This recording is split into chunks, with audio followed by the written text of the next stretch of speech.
नमस्कार दोस्तों, क्या आप बिना किसी वजह थकान महसूस करते हो? आपका वेट जो है वो अचानक से बढ़ जाता है या फिर घट जाता है, या फिर आपका जो मूड है बार बार बदल रहा है। तो ये सिर्फ रोज़मर्रा की थकान की वजह से नहीं हो सकता, बल्कि ये जो थायराइड डिसऑर्डर है उस समस्या की लक्षण हो सकती है। दुनिया में करीबन 200 मिलियन लोग जो है थायराइड डिसऑर्डर से प्रभावित हैं, और चौंकाने वाली बात यह है, इसकी जो संभावना महिलाओं में 5 से 8 गुना अधिक देखने को मिलता है। तो आखिर क्या है ये थायराइड? थायराइड ग्लैंड हमारे शरीर के लिए इतना महत्वपूर्ण क्यों है? अगर आप आपके सेहत को लेके कॉन्शियस हो तो इस वीडियो को आप आखिर तक ज़रूर देखना। इस वीडियो में हम बात करेंगे थायराइड ग्लैंड किस प्रकार फंक्शन करता है, थायराइड डिसऑर्डर कितने प्रकार के देखने को मिलता है, और इसके ट्रीटमेंट क्या क्या अवेलेबल है, पूरे डिटेल में बात करेंगे। तो शुरू करते हैं। थायराइड ग्लैंड जो है वो एक छोटा सा बटरफ्लाई शेप का होता है, जो कि हमारा जो एडम्स एप्पल होता है अर्थात यहाँ पे इसके निचले वाले हिस्से में अर्थात यहाँ पे देखने को मिलता है। और ये हमारे शरीर का metabolism, heart rate, blood pressure और टेम्परेचर के साथ साथ और भी बहुत सारे फंक्शंस को रेगुलेट करने में मदद करता है। अगर हम थायराइड ग्लैंड की दो इम्पोर्टेंट फंक्शन की बात करें तो ये दो तरह का हार्मोन प्रोड्यूस करता है। एक होता है ट्राइआयोडाथायरानिन और एक होता है थायरॉक्सिन, जो कि हमारा जो पिट्यूटरी ग्लैंड होता है उसके द्वारा रेगुलेट होता है। और एक जो फंक्शन होता है वो है मेटाबॉलिज्म का। Metabolism means it is the process of turning food into energy, अर्थात जो भी फूड हम कंज्यूम करते हैं उसको जो एनर्जी में कन्वर्ट करने का जो प्रक्रिया होता है वो इसको रेगुलेट करता है। और क्योंकि हमारे जितने भी सेल्स है, ऑर्गन्स है हमारे बॉडी में, उसको फंक्शन करने के लिए एनर्जी की आवश्यकता होती है। अगर किसी वजह से जो थायराइड ग्लैंड है वो गड़बड़ा जाए तो हमारे पूरे शरीर में दिक्कत होता है और जो थायराइड डिसऑर्डर है वो देखने को मिलता है। तो अभी हम जानते हैं थायराइड जो ग्लैंड है वो किस प्रकार काम करता है। अभी हम जो थायराइड डिसऑर्डर देखने को मिलता है ह्यूमन बॉडी में उसके ऊपर बात करेंगे। तो हमारे शरीर में करीबन 5 प्रकार के जो थायराइड डिसऑर्डर्स हैं वो देखने को मिलता है। अभी हम ब्रीफली एक एक के बारे में बात करेंगे। तो पहला जो डिसऑर्डर देखने को मिलता है थायराइड रिलेटेड वो होता है हाइपोथायराइडिज्म या फिर अंडर एक्टिव थायराइड। इस अवस्था में क्या होता है, जो हमारा थायराइड ग्लैंड है वो पर्याप्त मात्रा में थायराइड हार्मोन को प्रोड्यूस नहीं कर पाता। कारण क्या होते हैं इसके होने का?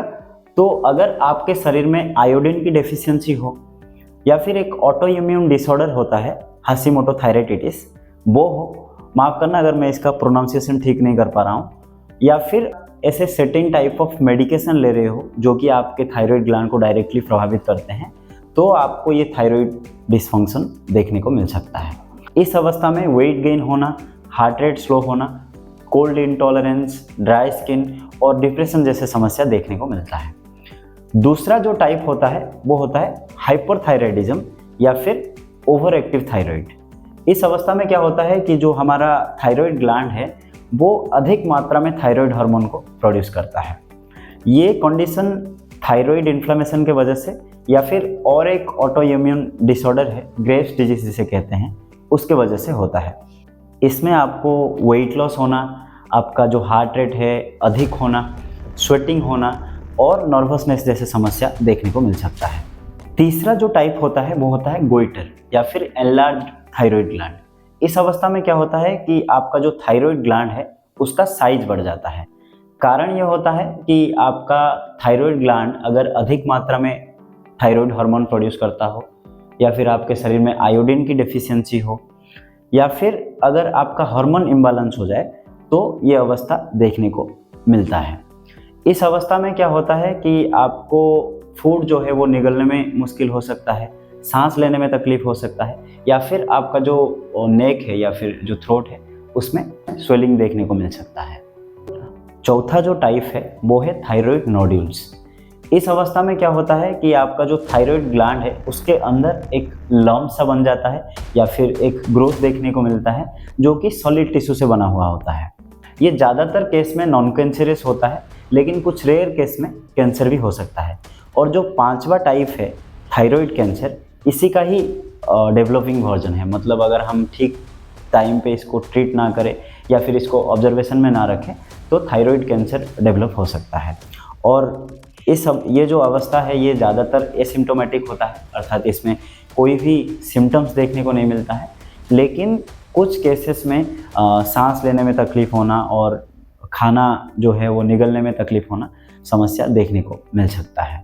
तो इतना जो समस्या है इसका प्रिवेंशन कैसे किया जा सकता है, क्या क्या ट्रीटमेंट अवेलेबल है और किन लोगों को थायराइड डिसऑर्डर जो है वो होने का चांसेस अधिक होता है। तो अगर किसी के फैमिली हिस्ट्री में थायराइड डिसऑर्डर की समस्या है तो उनको होने की जो चांसेस है वो हाई रिस्क के ऊपर रहता है। या फिर अगर किसी के फूड में आयोडीन की डेफिशिएंसी हो या फिर अधिक मात्रा में आयोडीन कंज्यूम करता हो, या फिर अगर किसी को ऑटो इम्यून डिसऑर्डर है, जैसे कि मैं अभी बताया, एक होता है ग्रेव्स डिजीज और एक होता है हशीमोटो थायराइडिटिस, ये है, या फिर रेडिएशन एक्सपोजर से भी थायराइड डिसऑर्डर देखने को मिल सकता है। खास करके जो महिलाएं हैं उनको ज़्यादा रिस्क रहता है पुरुषों के मुकाबले में। थायराइड डिसऑर्डर जो है उसकी अगर हम प्रिवेंशन की बात करें, ट्रीटमेंट की अगर हम बात करें, तो रेगुलर चेकअप जो है वो एक माध्यम हो सकता है। खास करके वो लोग जिन लोगों की फैमिली हिस्ट्री में थायराइड डिसऑर्डर की समस्या है, क्योंकि अगर अर्ली डिटेक्ट हो जाए थायराइड तो इसको प्रिवेंट करने में मदद हो सकता है। अगर हम इसकी ट्रीटमेंट की बात करें तो आयोडीन सप्लीमेंटेशन जो है वो एक माध्यम भी हो सकता है। जैसे कि कोई डिसऑर्डर जो आयोडीन डेफिशिएंसी की वजह से होता है वो आयोडीन सप्लीमेंटेशन से ठीक हो सकता है। और एक होता है रेडियो एक्टिव आयोडीन थेरेपी। इसमें क्या होता है कि आपका जो थायराइड सेल्स है, ओवर एक्टिव थायराइड सेल्स है, उसको मैनेज किया जा सकता है। और एक जो सर्जरी है वो भी एक उपाय हो सकता है।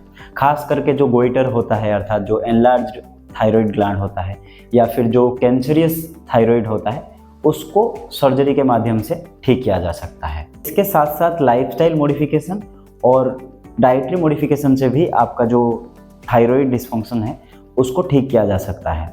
जैसे कि आप ठीक ठाक अमाउंट में आयोडीन की कंज्यूम करो और इस तरह का फूड कंज्यूम करो जिसमें सेलेनियम, जिंक और आयरन की मात्रा ठीक ठाक हो। और जो सबसे प्रैक्टिकल तरीका मैं देखा हूँ थायराइड को ठीक होते हुए वो होता है रेगुलर एक्सरसाइज और योगा। मैं कई लोगों को ऐसे जानता हूँ जिनका हाइपरथायराइड था, मतलब ओवर एक्टिव थायराइड था, वो लोग रेगुलर एक्सरसाइज और योगा करने के बाद उनका जो थायराइड लेवल है वो 0 तक आ गया है। तो कम से कम 30 मिनट रेगुलर एक्सरसाइज करें, योगा करें। और स्पेसिफिकली अगर आप थायराइड डिसफंक्शन को ठीक करने के लिए योगा की बात करो तो हमारे चैनल में थायराइड डिसफंक्शन को ठीक करने के लिए योगा अवेलेबल होगा, जहां जाकर आप देख सकते हो। अगर आपको थायराइड रिलेटेड कोई भी क्यूरी हो तो आप हमारे कमेंट सेक्शन में ज़रूर पूछें, हम आपको आंसर करेंगे। और अगर आप इस चैनल में नए हो तो चैनल को सब्सक्राइब करें। मिलते हैं और एक वीडियो में। बहुत बहुत धन्यवाद।